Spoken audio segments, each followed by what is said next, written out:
Salam sejahtera untuk kita semua. Semoga hari ini hati kita tetap lapang, pikiran tetap jernih, dan langkah kita tetap terhubung ke sumber kehidupan.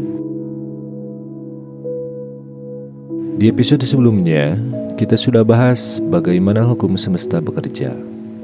Apa yang kita tebar, itulah yang akan kembali. Banyak orang menyebut ini law of attraction. Tapi sebenarnya di balik itu semua, cara kerja pada hukum semesta itu melalui bahasa halus yang menghubungkan kita dengan semesta. Bahasa itu adalah energi, vibrasi, dan frekuensi. Di episode kali ini, kita akan bahas apa itu energi, vibrasi, dan frekuensi. Jadi, kalau kita ingin memahami bagaimana hidup ini merespon pikiran, doa, atau perasaan kita harus mengenali dahulu apa itu energi, apa itu vibrasi, dan bagaimana frekuensi bekerja. Di bagian pertama, kita akan bahas apa itu energi. Segala sesuatu di alam ini pada dasarnya adalah energi.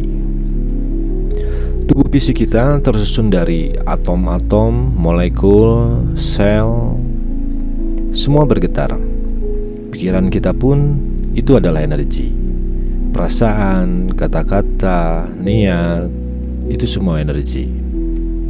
Bahkan di fisika kuantum sudah membuktikan energi tidak pernah hilang. Ia hanya berubah bentuk. Maka apa yang kita pikirkan, rasakan, ucapkan, dia tidak pernah hilang begitu saja.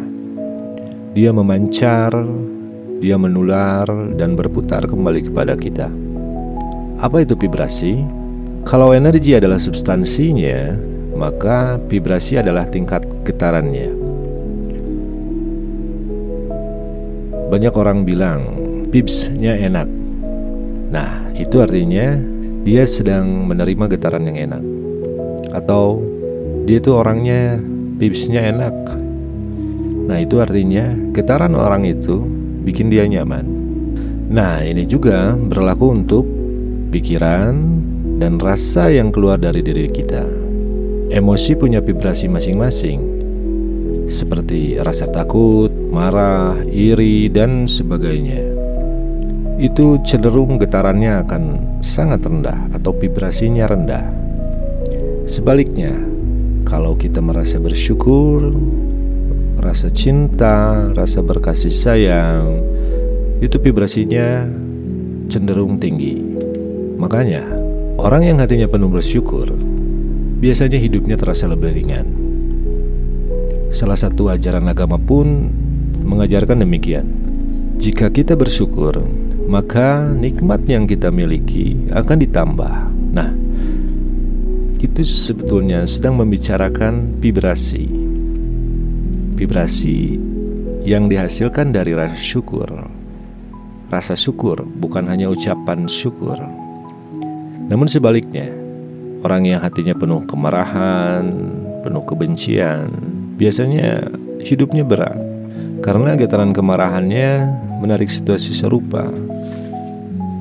Maka jangan heran jika orang yang mempunyai rasa iri, rasa amarah, itu dia terus berputar-putar. Padahal di luar sana tidak ada masalah apapun. Cuman dia yang saja yang merasa iri, dianya saja yang merasa gampang tersurut emosi. Lalu frekuensi itu sama halnya dengan pattern vibrasi tersebut dan nilai vibrasi. Kalau vibrasi bicara seberapa cepat energi bergetar, maka frekuensi bicara pola getarannya dan nilai getaran tersebut. Pikiran kita punya frekuensi, otak manusia punya gelombang. Karena frekuensi itu bicara soal pola getaran, berarti itu adalah gelombang.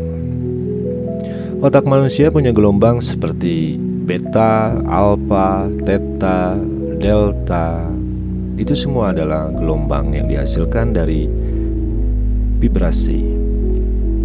Emosi juga punya frekuensi. Kita bisa menarik peristiwa orang, situasi yang frekuensinya seirama dengan frekuensi hati kita. Contoh, misalkan ada 3 garpu tala. 2 garpu tala mempunyai frekuensi yang sama, yaitu misalkan 1 Hz, dan yang satu 3 Hz. Apabila garpu tala tersebut yang 1 Hz kita bunyikan, maka garpu tala yang nomor 3 yang mempunyai nilai frekuensi yang sama, yaitu 1 Hz, akan ikut bersuara. Nah, itulah bukti nyata atau bukti ilmiah bahwa frekuensi akan mengajak frekuensi yang sama apabila salah satu frekuensi itu digetarkan.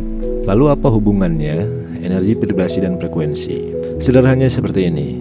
Hubungan antara energi vibrasi dan frekuensi. Contoh, pikiran kita itu adalah energi, dan energi akan menciptakan vibrasi atau getaran.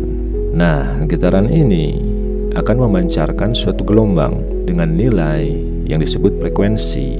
Lalu pada semesta sama, semesta akan menangkap frekuensi yang kita pancarkan, karena memang bahasa semesta adalah bahasa frekuensi. Lalu frekuensi tersebut akan dikembalikan kepada frekuensi yang sama, yaitu pikiran kita. Inilah yang disebut law of resonance. Apa yang serupa akan saling menarik, atau hukum resonansi. Jadi intinya, segala sesuatu di dunia ini adalah energi. Energi itu bergetar, menciptakan vibrasi, dan vibrasi memancar menjadi suatu frekuensi. Dan semesta merespon lewat frekuensi itu. Karena memang frekuensi adalah bahasanya semesta. Jadi misalkan, kalau ada di antara saudara-saudara kita yang bertanya, mengapa doa saya tidak dikabulkan? Nah, kita harus mencoba membaca.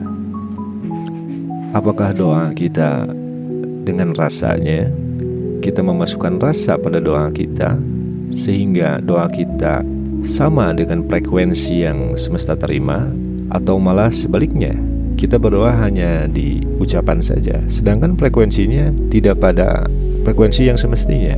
Jadi kalau doa tidak dikabulkan, mungkin bukan semesta yang tidak mengabulkan, tapi frekuensi kita yang salah, atau bahkan sedang kacau frekuensinya. Lalu tugas kita apa? Tugas kita sederhana. Kita harus bisa mendeteksi sedang berada di vibrasi berapa, atau sedang berada di frekuensi mana kita. Dengan cara apa? Dengan selalu membersihkan hati, selalu menjaga pikiran, menjaga vibrasi. Karena otomatis dengan kita bisa menjaga pikiran, perasaan, itu sama saja kita sedang merawat energi, vibrasi, dan frekuensi. Nah, mungkin di episode selanjutnya kita akan bahas bagaimana cara sederhana menjaga energi tetap bersih dan frekuensi tetap tinggi lewat pikiran, kata, dan tindakan sehari-hari. Nah, mungkin sampai di sini episode kali ini. Semoga obrolan ini bisa jadi cermin. Ingat, semesta hanya memantulkan apa dan siapa kita sebenarnya. Jadi berhati-hatilah dalam memancarkan energi, vibrasi, dan frekuensi. Sekian, salam Spiritu Mind.